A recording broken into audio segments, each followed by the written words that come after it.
제182편 겟세마네 동산에서 예수가 11사도와 함께 엘리야와 마리아 마가의 집에서 겟세마네 야영지로 돌아온 것은 목요일 밤 10시경이었다.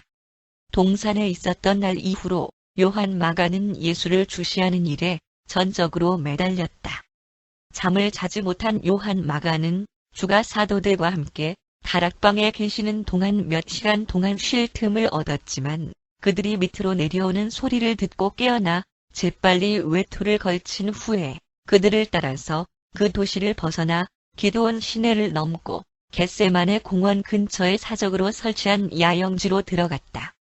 그리고 요한 마가는 이날 밤과 다음 날 내내 주의 곁에 아주 가까이 있었으므로 모든 일을 목격하였으며 이때부터 십자가 형벌이 있던 시간까지 주가 말씀한 것을 거의 다 듣게 되었다. 예수와 11사도들이 야영지로 돌아오면서 사도들은 유다가 아직도 나타나지 않은 의미에 대하여 의아하게 여기기 시작하였으며 그들 중에 하나가 그를 배반할 것이라는 주의 암시에 대해 서로 이야기하였으며 그들은 처음으로 가룟 유다와 모든 것이 잘 되지 않았다고 의심하였다. 그러나 그들은 야영지에 도착할 때까지 공개적인 언급을 회피하였으며 먼저 와서 자기들을 기다리고 있을 것으로 생각한 유다가 그곳에 있지 않음을 알게 되었다. 그들이 모두 안드레에게 몰려가 유다에게 무슨 일이 일어났는지를 물었을 때 그들의 우두머리는 유다가 어디 있는지 모르겠지만 그가 우리를 버린 것을 염려한다고 말할 뿐이었다. 1. 마지막 합심 기도. 야영지에 도착한 다음 잠시 후에 예수가 그들에게 말했다. 나의 친구들과 형제들아, 너희와 함께 할 시간이 이제 조금밖에 남지 않았으며 이러한 때에 그리고 우리가 하늘에 계신 우리 아버지께 이 시간에 우리를 유지하고 그리고 앞으로 그의 이름으로 우리가 해야 할 모든 일에 힘을 달라고 기도하는 동안 우리끼리 따로 떨어져 있기를 나는 원한다. 그렇게 말씀한 예수는 조금 떨어진 올리브 산으로 길을 인도하였으며 예루살렘 전체가 보이는 곳에서 그들이 사도 임명받던 날에 했던 것처럼 자신을 중심으로 둥그렇게 원을 그리면서 크고 평평한 바위 위에 무릎을 꿇도록 명하였으며 그러고 나서 그들 한가운데에 부드러운 달빛 속에서 장엄한 모습으로 서신 채로 그는 하늘을 향해 그의 눈을 들고 기도하였다. 아버지여, 나의 시간이 다가왔습니다. 지금 당신 아들을 영광되게 해주십시오. 아들이 당신을 영광되게 할 수 있도록 내 영역의 모든 살아있는 창조체에 대한 충분한 권한을 당신이 내게 주신 것을 나는 알고 있으며 그리고 나는 신앙으로 하느님의 아들들이 될 모든 이에게 영원한 생명을 주겠습니다. 그리고 나의 창조체들이 당신을 유일한 참된 하느님이요 모든 것의 아버지이신 것을 알아야만 하는 것과 그들이 당신께서 세상에 보내신 그를 믿어야만 하는 것이 영원한 생명입니다. 아버지, 나는 이 땅에서 당신을 높여드렸으며 내게 맡기신 일을 완수하였습니다. 우리가 직접 지은 자녀들에게 나의 증여는 내가 거의 끝냈으며 육신으로의 내 일생을 마치는 일만 남았습니다. 그리고 지금 오 나의 아버지여, 이 세상이 있기 전에 당신과 함께 가졌던 영광으로 나를 영광되게 하시고 당신의 오른손 쪽에 한 번 더 나를 받아주십시오. 나는 당신께서 세상으로부터 선택하셔서 내게 주신 사람들에게 당신을 증명하였습니다. 그들은 당신의 소유이고 모든 생명이 당신의 손에 있는 것처럼 그들을 내게 주셨으며 나는 그들에게 생명의 길을 가르치면서 그들과 함께 살았고 그들이 믿었습니다. 이 사람들은 내가 가진 모든 것은 당신으로부터 온 것이고 내가 육신으로 살았던 일생이 나의 아버지를 세상에 알려주기 위한 것임을 배우고 있습니다. 내게 주신 그 진리를 내가 저들에게 알려주었습니다. 내 친구들이요, 대사들인 이 사람들은 당신의 말씀을 진지하게 기꺼이 받아들였습니다. 내가 당신으로부터 왔다는 것, 당신께서 나를 이 세상에 보내셨다는 것과 내가 이제 당신께로 돌아가려고 한다는 것을 저들에게 말하였습니다. 아버지, 선택받은 이 사람들을 위해 기도합니다. 그리고 나는 저들을 위하여 기도하면서 세상을 위하여 기도하려는 것처럼 하지 아니하고 내가 육신으로 머무는 동안에 이 세상에서 당신을 대표하였던 것과 마찬가지로 내가 당신의 일로 돌아간 후에 이 세상에게 나를 대표하기 위하여 세상으로부터 선택한 자들로서의 그들을 위하여 기도합니다. 이 사람들은 내게 속합니다. 당신께서 저들을 내게 주셨습니다. 그러나 내게 속한 모든 것은 영원히 당신의 것이며 당신 것이었던 모든 것을 이제 당신이 내 것이 되도록 하였습니다. 당신은 내 안에서 높임을 받았으며 나는 이제 내가 이 사람들 속에서 명예롭게 되도록 기도합니다.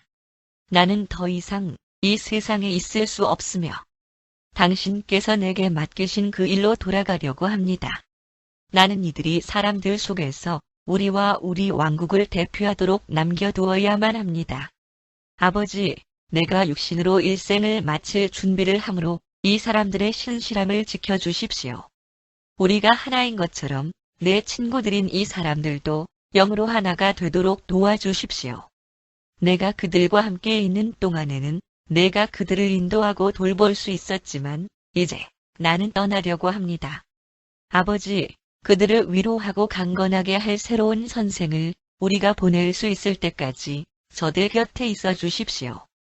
당신은 내게 12사람을 주셨고 하나를 제외하고 저들 모두를 지켰지만 복수의 아들은 더 이상 우리들과 동료 관계를 가지려 하지 않습니다. 이들은 약하고 여립니다. 그러나 나는 우리가 저들을 믿을 수 있음을 압니다. 나는 저들을 증명하였고 그들은 당신을 숭배하는 것만큼 그렇게 저를 사랑하였습니다. 나 때문에 저들이 많은 고난을 당해야 하지만 저들이 하늘 왕국에서의 아들 관계에 대한 확신의 기쁨으로 또한 가득 차도록 나는 원합니다. 나는 저들에게 당신의 말씀을 주었으며 진리를 가르쳤습니다. 세상은 나를 미워한 것처럼 저들도 미워하겠지만 나는 당신께서 저들을 세상으로부터 데려가시기를 원치 아니하고 오직 세상의 악으로부터 저들을 보호하기를 원합니다. 저들을 진리 안에서 거룩하게 해주십시오. 당신의 말씀은 진리입니다. 당신께서 나를 이 세상에 보내셨던 것처럼 바로 그렇게 나도 이 사람들을 세상으로 보내려 합니다. 그들에게 가르친 진리와 그들에게 내가 계시한 사랑을 통하여 깨끗하게 되라고 내가 그들을 분발시켜야 하는 당신의 봉사에 그러한 일들을 위하여 내가 사람 가운데 살았고 그리고 제 일생을 바쳤습니다. 나의 아버지여, 내가 떠난 후에 이 형제들을 지켜달라고 당신께 요청할 필요가 없음을 잘 알고 있으며 나와 마찬가지로 당신께서도 저들을 사랑하시는 것을 알지만 내가 이렇게 하는 것은 아들이 하는 것 같이 그처럼 아버지께서 필사 사람을 사랑한다는 것을 저들이 더 잘 깨달을 수 있게 하기 위해서입니다. 그리고 이제 나의 아버지여, 이 11사람들뿐만 아니라 지금 믿고 있거나 또는 저들의 장차 사명활동의 말을 통하여 이후에 왕국 복음을 믿게 될 다른 모든 사람들을 위하여 기도하려고 합니다. 당신과 내가 하나인 것처럼 그들도 모두 하나가 되기를 원합니다. 당신께서 내 안에 계시고 내가 당신 안에 있으며 믿는 이 사람들도 마찬가지로 우리 안에 있기를 원하며 우리의 영들 둘 모두 그들 안에 내주하기를 바랍니다. 우리가 하나인 것처럼 나의 자녀들이 하나가 되고 내가 그들을 사랑한 것 같이 그들도 서로 사랑한다면 내가 당신으로부터 온 것을 모든 사람들이 믿을 것이며 내가 이룬 영광과 진리에 대한 계시를 기꺼이 받아들일 것입니다.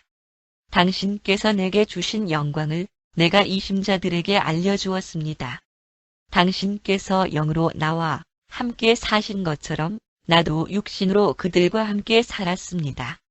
당신께서 나와 하나가 되셨듯이 나는 그들과 하나가 되었으며 새로운 선생도 그들과 함께 그리고 그들 안에서 영원히 하나가 될 것입니다. 그리고 내가 이 모든 것을 한 것은 아들이 그들을 사랑한 것처럼 아버지께서도 그러하시다는 것과 당신께서 나를 사랑한 것처럼 그들도 사랑한다는 것을 육신의 내 형제들이 알 수 있게 하기 위해서였습니다. 아버지, 이 신자들을 구원하는 일에 나와 함께 일해 주셔서 그들이 곧 영광 중에 나와 함께 있을 수 있게 하시고 그 후에는 낙원 천국에 받아들이셔서 당신과 함께 하기까지 나아갈 수 있게 해주십시오.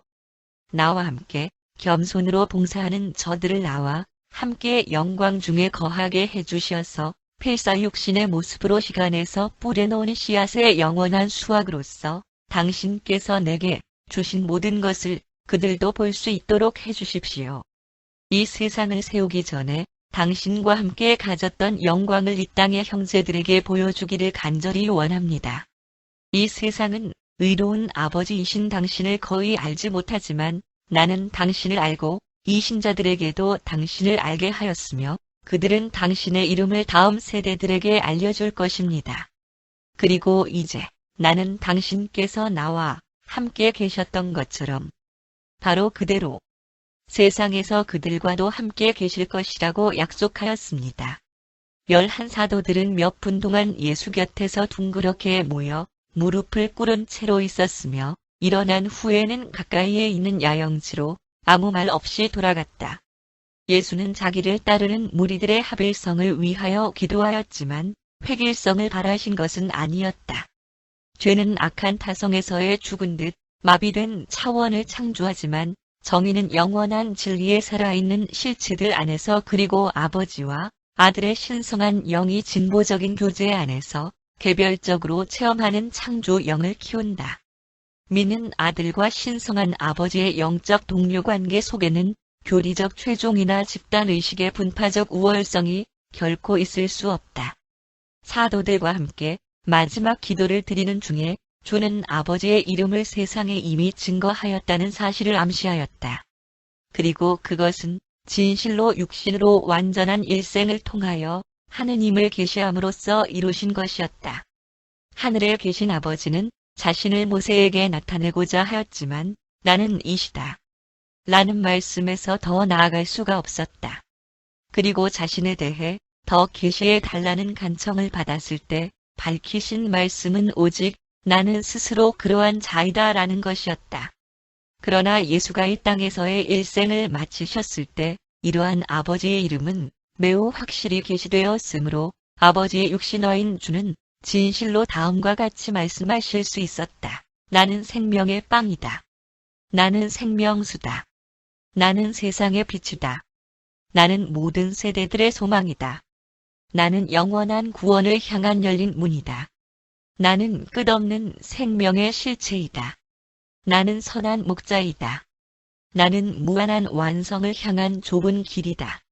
나는 부활이요 생명이다. 나는 영원한 생존에 이르는 비결이다. 나는 길이요 진리요 생명이다. 나는 나의 유한한 자녀들에게 무한한 아버지이다. 나는 참 포도나무이며 너희는 가지들이다. 나는 살아있는 진리를 아는 모든 사람들의 희망이다. 나는 한 세상에서 다른 세상으로 연결된 살아있는 다리이다. 나는 시간과 영원 사이에 살아있는 연결고리이다. 이렇게 하여 예수는 하느님의 이름에 대한 살아있는 계시를 모든 세대들에게 확대시키셨다. 신성한 사랑이 하느님의 본성을 계시하듯이 영원한 진리가 끊임없이 확대하는 비례로 그의 이름을 드러낸다. 2. 배반이 있기 전의 마지막 시간. 야영지에 돌아와서 유다가 없는 것을 발견한 사도들은 크게 충격을 받았다. 11 사도들이 반역한 동료 사도에 대하여 열띤 토의를 하는 동안 다윗 세베대와 요한 마가는 예수를 한쪽으로 모시고 가서 자기들이 여러 날 동안 유다를 유심히 관찰한 사실과 그가 줄을 적의 손에 넘겨주려는 것을 이미 알고 있었다고 말씀드렸다. 예수는 그들의 말을 들으시고 나의 친구들아, 하늘에 계신 아버지께서 뜻한 바가 아니면 사람의 아들에게 아무것도 일어나지 않을 것이다. 너희는 가슴에 근심하지 말라. 모든 것들이 하느님의 영광과 사람의 구원을 위하여 함께 일할 것이다. 라고 말씀하실 뿐이었다. 활기찬 예수의 태도는 사라지고 있었다. 시간이 갈수록 그는 점점 더 심각해지셨으며 슬픔에 차기까지 하였다. 크게 동요하는 사도들은 주가 직접 각자의 막사로 돌아가라고 요청하였을 때에도 그렇게 하지 않았다. 다윗과 요한 마가와의 대화를 마치고 돌아오시면서 11사도들에게 이렇게 마지막 말씀을 하였다. 나의 친구들아, 가서 쉬어라. 내일 일을 위해 각오를 단단히 하거라. 우리 모두는 하늘에 계신 아버지의 뜻에 순종해야 한다는 것을 명심해라. 내 평안을 너희에게 주겠다. 이렇게 말씀한 후에 그들에게 숙소로 돌아가라고 말씀하였다. 그러나 그들이 떠나려 하자 그는 베드로와 야고보 그리고 요한을 부르셔서 말했다. 너희는 잠시 동안 나와 함께 머물러 있기를 바란다. 사도들은 그들이 글자 그대로 기진맥진되어 잠에 떨어졌다. 예루살렘에 도착한 후로 그들은 잠이 부족하였다. 그들이 각자 흩어져 있는 그들의 숙소로 가기 전에 시몬 제일롯대는 그들을 자기 막사로 데리고 갔으며 그곳에 숨겨둔 칼들과 다른 무기들을 각자에게 나누어 주었다. 나다니엘을 제외한 모든 사람들이 무기를 받아서 몸에 지녔다. 나다니엘은 무장하기를 거절하면서 말하기를 형제들아, 주께서 자기 왕국은 이 세상에 속하지 않으며 자기 제자들은 그것을 이룩하기 위하여 칼로 싸워서는 안 된다고 여러 번 말씀하였다. 나는 그 말씀을 믿으며 주는 자신의 보호를 위하여 우리에게 칼을 사용하도록 하실 필요가 없다고 생각한다. 우리는 모두 그의 막강한 힘을 보았으며 원한다면 자신을 적으로부터 직접 보호하실 수 있음을 알고 있다. 만약에 그가 적과 싸우지 않으신다면 그것은 틀림없이 아버지의 뜻을 성취하려는 의도를 나타내는 것일 것이다. 내가 기도는 하겠지만 칼을 휘두르지는 않을 것이다. 안드레가 나다니엘의 말을 듣고 자기 칼을 시몬 제일롯대에게 돌려주었다. 그리하여 9명만이 무장한 채로 각자 잠자리로 흩어졌다. 유다가 배반자인 것에 대한 분노는 사도들의 마음속에 잠시 동안 다른 모든 것을 가렸다. 최후의 만찬 도중에 말씀한 유다에 대한 주의 말씀으로 인하여 그가 자기들을 저버렸다는 사실에 눈을 뜨게 되었다. 8명의 사도들이 마침내 각자의 막사로 돌아간 후에 베드로와 야고보 그리고 요한이 주의 명령을 받으려고 서 있는 동안 예수는 다윗 세베대에게 너의 연락원들 중에서 가장 빠르고 믿을 만한 사람을 내게 데리고 오라 고 지시하였다. 다윗이 한때 예루살렘과 벳세다를 오가며 야간 연락원 역할을 하였던 야곱이라는 한 사람을 데려오자 예수는 그에게 지시했다. 필라델피아에 있는 아브너에게 단숨에 달려가서 이렇게 전하여라. 주께서 당신에게 평안의 인사를 전하시고 말씀하십니다. 그를 죽일 적들의 손에 넘겨질 시간이 이르렀다. 그러나 그는 죽음에서 부활할 것이며 그리고 그가 아버지께로 가시기 전에 당신에게 잠시 나타나실 것이며 그리고 새로운 선생이 당신의 가슴 속에 내주하기 위하여 오는 때로 그가 당신을 인도할 것이라고 말씀을 하였습니다. 주가 만족하실 만큼 야곱이 이 메시지를 반복할 수 있게 되자 예수는 그를 보내시면서 말했다. 야곱아, 누가 내게 무슨 말을 하여도 두려워하지 말라. 오늘 밤 동안 보이지 아니하는 연락원이 내 옆에서 같이 달려갈 것이다. 그러고 나서 예수는 그들과 같이 야영을 하고 있는 그리스인 방문자들의 우두머리를 향하고 말했다. 나의 형제여, 내가 이미 너희에게 경고하였으니 곧 일어나게 될 일로 인하여 불안해하지 말라. 사람의 아들은 자기의 적들, 우두머리 사제들과 유대인 통치자들의 선동 때문에 죽음에 처하게 될 것이지만 나는 부활하여 아버지께로 가기 전에 잠시 동안 너희와 함께 있을 것이다.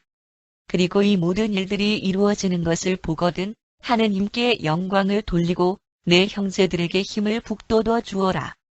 일상적인 상황에서는 사도들이 주께 안녕히 주무시라는 개인적 인사를 드렸지만 이날 저녁에 그들은 유다의 탈퇴에 대한 갑작스러운 인식에 너무 몰두하고 주의 고별 기도의 특이한 성격에 너무 압도되어 그들은 그의 작별 인사를 듣고 아무 말 없이 가버렸다. 예수는 그날 밤 자기 곁을 떠나는 안드레에게 이렇게 말하였다. 안드레야, 내가 이 잔을 마신 후에 너희에게 다시 돌아올 때까지 내 형제들을 보호하는 일에 최선을 다해라. 너희에게 이미 모든 것을 이야기하였으니 형제들에게 용기를 심어주어라. 내게 평안이 있을 것이라. 밤이 이미 깊었으므로 그 밤에 특별한 일이 생기리라고 생각하는 사도는 아무도 없었다. 그들은 아침 일찍 일어나서 최악의 일에 대비해야 했기에 잠을 청하였다. 유월절 준비일의 정오 이후에는 어떤 세상 일도 하지 못하기 때문에 우두머리 사제들이 주를 체포하려고 아침 일찍 찾아 나설 것이라고 그들은 생각하였다. 예수의 적들이 유다와 함께 그 한밤중에 오리라는 것을 오직 다윗 세베대와 요한 마가만이 알고 있었다. 다윗은 그날 밤 베다니와 예루살렘을 잇는 길로 통하는 오솔길 위쪽에 파수병을 세워두었으며 그동안 요한 마가는 기드온 옆에서 겟세마네로 올라오는 길을 감시하였다. 다윗은 스스로 선택한 감시 임무를 위해 나가기 전에 예수께 작별 인사를 드리면서 말했다. 주여, 당신과 함께 한 제 업무를 수행하면서 큰 기쁨을 누렸습니다. 제 형제들이 당신의 사도이지만 저는 꼭 해야 할 작은 일들을 기쁘게 하였으며 당신이 가시면 진심으로 당신을 보고 싶어 할 것입니다. 그러자 예수가 다윗에게 말했다. 다윗, 나의 아들아, 다른 사람들은 지시받은 일들을 하였지만 내가 한 이 일은 자진해서 한 것이었으며 내가 내 헌신을 잊은 적이 결코 없었다. 너도 역시 장차 나와 함께 영원한 왕국에서 일할 것이다. 그러고 나서 다윗은 위쪽 오솔길로 감시하러 떠나면서 예수께 말했다. 주여, 제가 당신 가족에게 연락원을 보냈었는데 오늘 밤에 여리고에 있다는 전가를 받았습니다. 그들이 밤에 올라오기에는 길이 험악하여 위험할 것이므로 내일 오전 일찍 이곳에 도착할 것입니다. 그리고 예수는 다윗을 내려다보시며 오직 다윗아, 그렇게 해라. 라고 말씀하였다. 다윗이 올리브산을 올라갔을 때 요한 마가는 예루살렘 쪽으로 흐르는 게울 옆길 가까이에서 망을 보고 있었다. 그리고 요한은 이곳에 계속 남아 있어야 했으나 예수 가까이에서 무슨 일이 일어나는지 알고 싶은 그의 커다란 욕망으로 그러지 못하였다. 다윗이 그를 떠난 후 얼마 안 되어서 요한 마가는 예수가 베드로와 야고보 그리고 요한과 함께 바로 옆에 있는 골짜기로 가시는 것을 보았으며 그는 헌신과 호기심이 뒤섞이는 것을 가누지 못하여 파수자인 자기 자리를 떠나 덤불 속에 몸을 숨기고 유다와 무장한 경비병들이 예수를 잡으러 나타나기 전에 그 정원에서 마지막 순간 동안 일어났던 모든 것들을 보고 들었다.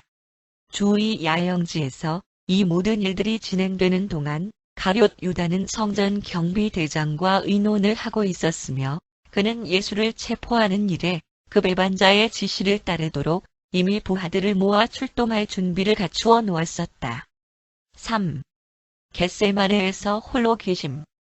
야영지 전체의 정적과 고요가 이른 후에 예수는 전에 종종 올라가 기도하고 교제하던 근처 골짜기로 베드로와 야고보 그리고 요한을 데리고 조금 올라가셨다. 세 사도들은 그가 무척 우울한 것을 감지하지 않을 수 없었으며 그들은 주가 그토록 근심과 슬픔에 잠기신 것을 전에는 본 적이 없었다. 그가 기도하던 곳에 도착하자 주는 돌 던질 만큼 떨어진 곳에서 혼자 기도하는 동안 그곳에 앉아서 자기와 함께 깨어있으라고 명하였다. 그러고 나서 그는 엎드려서 기도했다. 나의 아버지여, 저는 당신의 뜻을 행하기 위하여 이 세상에 왔으며 그렇게 하였습니다. 이 육신의 일생을 마칠 시간이 되었음을 알고 있으며 그것을 피하려는 것이 아니라 이 잔을 마시는 것이 당신의 뜻인지를 알고자 합니다. 제가 사는 동안에 그러했던 것처럼 죽음에 있어서도 당신을 기쁘시게 할 수 있도록 제게 확신을 주십시오. 주는 기도하는 자세로 잠시 시간이 흐른 후에 세 사도들에게로 가셨으며 그들의 눈이 무거워 깨어있지 못하고 깊이 잠들어 있는 것을 보셨다. 예수가 그들을 깨우며 말했다. 도대체 너희가 한 시간도 나와 함께 깨어있을 수 없느냐? 내 혼이 죽게 될 정도로 심히 슬퍼하고 있으며 너희에게 동행자 관계가 되어 달라고 간청하고 있음을 알지 못하겠느냐? 세 사도들이 잠에서 깨어난 후에 주는 다시 혼자 떨어져서 땅에 엎드려 기도했다. 아버지, 이 잔을 피할 수도 있음을 알지만 모든 것이 당신께 가능합니다. 저는 당신의 뜻을 이루기 위해 왔으며 이것이 쓴 잔이라 할지라도 당신의 뜻이라면 제가 마실 것입니다. 그가 이렇게 기도하였을 때 힘 있는 천사 하나가 그의 옆으로 내려와서 그에게 말하면서 그에게 손을 대고 힘을 북돋워 주었다. 예수가 세 사도들에게 이야기하려고 돌아왔을 때 그는 다시 금방 잠에 빠진 그들을 발견하였다. 그는 그들을 깨우면서 말했다. 이러한 때에는 너희가 깨어서 나와 함께 기도하는 것이 내게 필요한데 무엇보다도 너희가 시험에 빠지지 않도록 기도할 필요가 있는데 어찌하여 너희는 내가 없는 동안 잠들어 버렸느냐? 그러고 나서 세 번째로 주는 따로 가서 기도했다. 아버지여, 잠들어 있는 나의 사도들을 보십시오. 그들에게 자비를 베풀어 주십시오. 영은 참으로 하고자 하나 육신은 연약합니다. 오, 나의 아버지여, 이 잔이 지나칠 수 없다면 내가 그것을 마시겠습니다. 나의 뜻이 아니라 당신의 뜻이 이루어지소서. 그는 기도를 마친 후에 잠시 동안 땅 위에 엎드려 계셨다. 그가 일어나서 사도들에게 돌아왔을 때 다시 한번 잠들어 있는 그들을 보셨다. 그들을 살펴보시고 측은히 여기는 손짓으로 부드럽게 말했다. 이제 잠을 자고 휴식을 취하라. 결정의 순간이 지나갔다. 사람의 아들이 적에게 팔리는 시간이 이제 우리에게 임하였다. 그들을 깨우기 위하여 허리를 굽히시고 말했다. 일어나라, 야영지로 돌아가자. 보라, 나를 파는 자가 가까이 왔으며 나의 양떼들이 흩어질 때가 이르렀다. 그러나 나는 이 모든 일들을 이미 너희에게 말하였다. 예수가 자기 신봉자들과 함께 지내신 지난 수년 동안 정말로 그들은 그의 신성한 본성에 대한 많은 확증들을 가졌지만 이 순간에 그들은 그의 인간성에 대한 새로운 증거를 보게 되었다. 그의 신성에 대한 가장 큰 계신 그의 부활 바로 직전에 그의 필사자 본성의 가장 큰 증거들인 그의 굴욕과 십자가 처형이 지금 있어야만 한다. 그 정원에서 기도하던 매 순간마다 그의 인간성은 그의 신성 위에 확고부동한 신앙을 확립하였으며 그의 인간 의지는 더욱 완벽하게 아버지의 신성한 의지와 하나가 되어 갔다. 힘 있는 천사가 그에게 들려준 여러 가지 말씀들 중에서 아버지께서 모든 필삭 창조체들이 시간의 존재에서 영원의 진보 과정에서 물질적 괴멸을 겪어야만 하는 것 같이 그의 아들도 죽음의 창조체적 체험을 통하여 그의 이 땅에서의 증여를 끝내기를 원한다는 전갈이 있었다. 이른 저녁 때까지만 해도 그 잔을 마시는 것이 크게 어려워 보이지 않았지만 인간 예수가 사도들에게 작별을 구하고 그들을 쉬도록 그들을 보냈을 때 시련은 점점 더 깊어졌다. 예수는 모든 인간 체험 속에 일반적으로 일어나는 자연적인 감정의 밀물과 썰물을 체험하였으며 이때 그는 일에 지친 상태였는데 오랫동안의 격렬한 수고와 사도들의 안전에 대한 극심한 염려로 인하여 기진맥진하였다. 바로 이러한 때에 육신화이신 하느님 아들의 생각과 느낌을 납득한다는 필사자가 없겠지만 그의 얼굴에 크게 흘러내린 땀방울로 인하여 우리는 그가 크게 고뇌하였고 말할 수 없는 슬픔을 견디셨다는 것을 알고 있다. 그는 마침내 아버지께서 그들의 방법대로 자연적인 사건들이 순리대로 일어나도록 허락하려 하였다는 것을 확신하였으며 자신을 구하기 위하여 한 우주의 최극 우두머리로서의 주권적 힘을 아무것도 사용하지 않기로 충분히 결심하였다. 광대한 창조체에 집합된 무리들이 예수의 개인성 구현된 조절자와 가브리엘의 과도기 합동명령에 따라 이제 이 장면 위를 뒤덮게 되었다. 이들 군대들의 부서별 지휘관들은 예수가 그들에게 개입할 것을 직접 명령하지 않는 한 땅에서의 이 진행 과정에 간섭하지 말라고 반복해서 경고를 받고 있었다. 사도들과 헤어지는 체험은 예수의 인간 가슴에 아주 큰 부담이 되었으며 이러한 사랑의 슬픔이 그를 압박하였고 자기를 기다리고 있음을 잘 알고 있는 그러한 죽음에 잘 대처하지 못하게 하였다. 그는 사도들이 얼마나 무지하고 연약한지를 아셨으며 그들을 떠나는 것이 걱정스러우셨다. 그는 자신이 떠나야 할 시간이 되었음을 잘 아셨지만 그의 인간 가슴은 이러한 고난과 슬픔의 참상으로부터 피할 수 있는 정당한 방법이 있을 수 있는지를 발견하고 싶었다. 그리고 그렇게 탈출구를 찾았으며 실패하자 잔을 기꺼이 드시려고 하였다. 미가엘의 신성한 마음은 12사도들을 위하여 자신의 최선을 다하였다는 것을 아셨지만 그러나 예수의 인간 가슴은 그들을 세상에 홀로 남겨두기 전에 무슨 일이든 더하고자 하였다. 예수의 가슴은 무너져 내렸으며 그는 진실로 자기 형제들을 사랑하였다. 그는 육친의 가족들로부터 외면을 당하였으며 자신이 선택한 사도들 중 하나는 그를 배반하였다.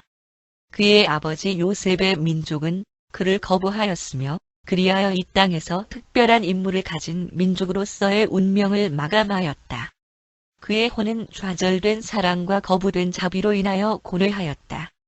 모든 것들이 진노로는 학대와 극심한 고통으로 압도되는 것처럼 보일 때 그것은 무서운 인간의 순간들 중의 하나이었다. 예수의 인간성이 사적인 고독, 공개적인 치욕, 그리고 자신의 목적의 외적인 실패의 상황에 이르기까지 눈에 띄지 않은 것은 아니었다. 이러한 모든 감정들이 표현할 수 없을 정도로 무겁게 그를 짓눌렀다. 이 큰 슬픔 속에서 그의 마음은 나사렛에서의 어린 시절로 그리고 갈릴리에서의 초기 사명활동으로 돌아갔다. 이 커다란 시련의 시간에 그의 마음속에는 초기 사명활동의 많은 즐거운 장면들이 마음에 떠올랐다. 그가 인간 가슴을 강하게 하고 곧 자기를 배반할 반역자와 마주칠 준비를 하면서 스스로를 달래준 거둔 나사렛, 가버나움, 헤르몬산, 그리고 빛나는 갈릴리 바다 위에 태양이 뜨고 지는 장면에 대한 오래된 기억이었다. 유다와 병사들이 도착하기 전에 주는 자신의 평상시 안정을 되찾았으며 영이 육신을 이기게 되었고 의심을 두려워하거나 즐기는 모든 인간 경향에 대하여 신앙이 승리하였다. 인간 본성을 충분히 깨닫는 최극의 시험이 치러졌고 만족스럽게 통과되었다. 사람의 아들은 아버지의 뜻을 행하기에 헌신된 필사사람으로서의 자신을 누구도 이길 수 없다는 충분한 확신 속에서 그리고 침착하게 적을 대면할 수 있는 준비를 한 번 더 하였던 것이다.